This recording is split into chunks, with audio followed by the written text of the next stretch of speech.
What's up, everyone? Carter here, and in this video, I'm going to be going over 3 ways that you can save literally thousands of dollars in your Amazon FBA business. Now, as an Amazon seller, you're always looking for ways to save money in your Amazon business, whatever way that you can. And luckily for you guys, I'm actually going to share some of the top ways that I've found over the past 2 years with my personal Amazon selling experience, and I'm going to share those with you. So hopefully you can utilize them in your own Amazon business or your future Amazon business so you can save yourself thousands and thousands of dollars. So let's get right into it.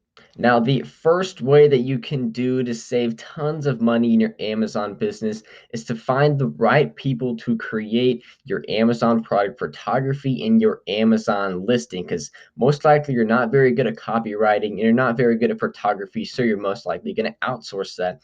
And what I consistently see people do is they go to, the best photographers, kind of in the area or local to them, and their rates are just insane. Like for one product, for 6 or 7 images, they're gonna charge them, $400 to $700, and then to maybe get, like your full product listing done, if you pay or outsource someone, it might cost you, like $100, $200 for all the different back end search terms, and for bullet points and a description. And it really just adds up, especially when you start adding multiple products to your actual storefront.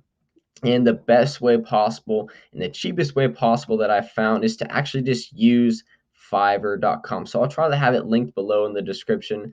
But basically, this is a freelancing website where you can go and hire different freelancers to complete tasks for you. And what I've found is that it saves you a ton of money when it comes to product photography and getting your listing optimized and created. So for product photography, you can see there's a lot of different price points, anywhere from $5 to obviously like 1,300, 3,200. But usually I pay anywhere from 70 to $120 with the photographer that I use. And that's usually for at least 6 images. It might be a little bit more if you want to get 7 or 8. And those are pretty high quality images. If you want infographics on there, like some text, that's going to be a little bit more expensive. But for, your basic photos, your main photos, and your first, 3 or 4 after that, you can get it done for anywhere under $150 compared to having to spend, 3 or 4 or $500 to get it done locally around you. Now, your product listing is another thing that you can outsource and save money while outsourcing it on Fiverr, because most likely you're not very good at copywriting. I know myself, I am not. So I like to outsource that kind of part. And especially for a beginner that's looking to save money, Fiverr is a great place to source. I just looked up, Amazon product listings, and it has, 3,000 results for that search term. So you can kind of scroll through and see if anything catches your eye. Now, some of these look at like product packaging, listing images. So I'm actually just going to go and sort by best selling. So we're going to find some of the more popular gigs. You can see I will write your best selling Amazon listing, 700 reviews starting at, $5. You can click on that. Usually on Fiverr, they have, three different tabs that you can select from: a basic, a standard, and a premium. So for $50, you can get one title, 400 words, 5 bullet points in a product description for $50. I mean, that's pretty good. And what was the time rate on that? I mean, you can get them done. You can also come to the left side, and on the column you can select delivery time. So if you want it done in 24 hours, 3 days, you can select that as well. So I definitely recommend for product photography and getting your Amazon listing created as a beginner. And if you're looking to save money, Fiverr is a great place to start. Now, the second way to potentially save thousands within your Amazon business is to minimize your risk. So when it comes to ordering product, in bulk, especially for one of your first times, I highly recommend you use the strategy of kind of a test order. Now, currently, I do not recommend going a test order if you've already have experience.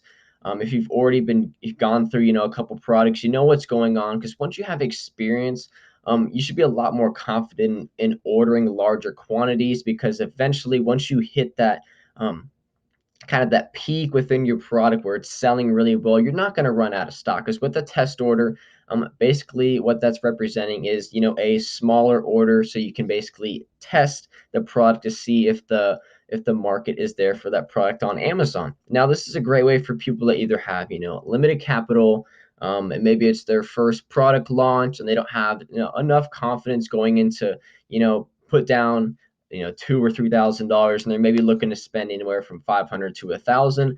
A test order is the way to go. Now, there are some kind of disadvantages of placing a test order. The first one being you're gonna pay a little bit more per unit, because obviously instead of ordering 500 or 1,000 units, you're probably going to be ordering like 100, 150, or 200. So your price point is going to be a little bit higher. However, the advantage of placing a test order is that if those products sell well, you can then just go back to that supplier, place a larger order, because now you have confidence. Now you know that there's a market, that people have demand for that product. So it's going to be a lot easier to then sell it. However, also with a lower quantity, if your product does start to pick up traction on Amazon and start selling well, if you only have 100 or 150 units, you're most likely going to sell out. And when you sell out, your BSR is going to shoot up and you're going to lose, all your different rankings and stuff like that. So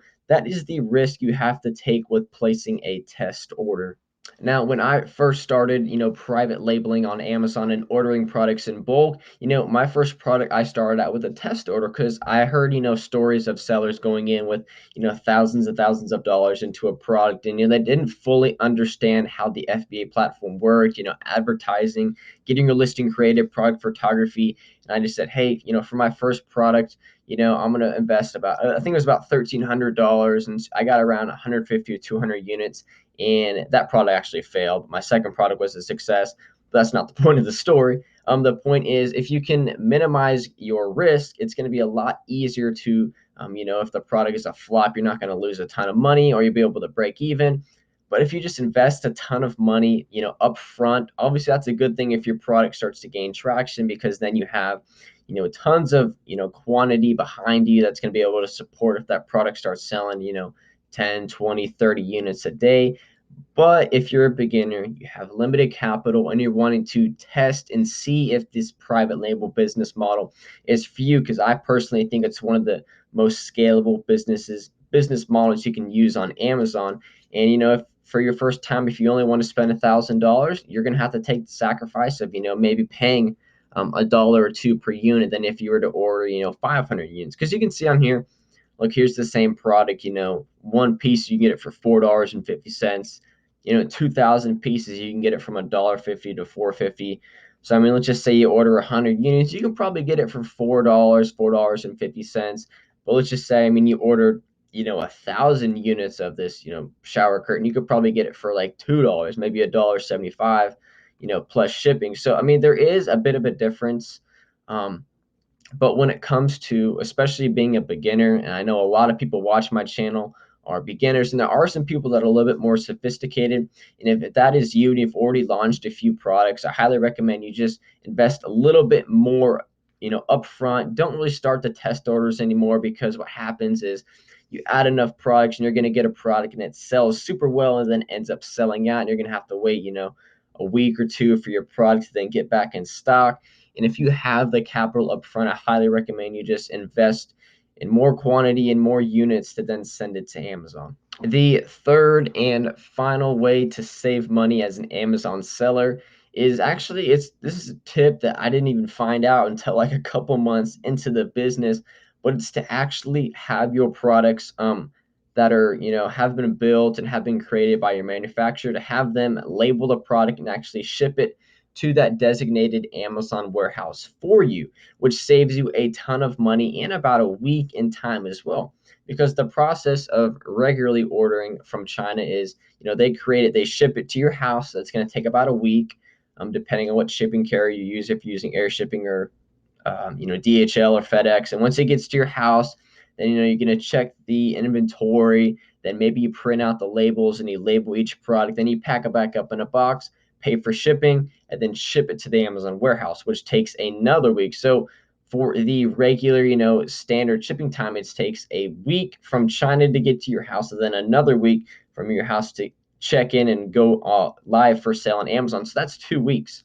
And you're having to pay shipping from your house to the actual Amazon warehouse. Now, what I've figured out and over time is that you can actually just have the suppliers, label the products for you, because you're definitely not the first Amazon seller to come through their business and want them to label your products. And they know what's going on. They've done it before many times. And so what I do is, I ask them for the dimensions and the weight of each box or each carton. I then place it into Amazon for that product listing. I print the labels, I send those to them, they label the products. I then send the shipping labels to them. It has, the designated Amazon warehouse. They get it, they pack all the boxes up, the products, and they ship it directly to the Amazon warehouse. And like I mentioned earlier, it actually saves you, a week in time, because it's not going to your house and then going to the warehouse. It's going straight from China to the warehouse. So it's first off, it's going to be there a week faster, and you're not going to have to pay, a second round of shipping fees, because you're not having to ship it from your house to the warehouse. It's going directly from your supplier to the Amazon warehouse, and that saves a ton of time and money for myself. It's what I do on all of my products now, and I highly recommend you do it with your products. It's not only going to save you a ton of time, but it's also going to save you a ton of money long term as you add and ship more products to Amazon. Anyways, that's it for this video on the 3 ways to save thousands and thousands of dollars in your Amazon FBA business. And if you are looking for something that was going to teach you, how to sell on Amazon FBA step by step, I highly recommend you check out the first link in the description of this video. Check out my course. I have it there. I don't actively promote it too much on my YouTube channel. It's just there for people that want to take the next step in building and learning and scaling their own Amazon FBA business. So if that is of interest to you, it will be in the first link in the description of this video. Anyways, if you guys enjoyed this kind of content, make sure you like and subscribe. Drop a comment below if you have any comments regarding selling on Amazon or finding different ways to save money. And on that note, I'll see you guys next video.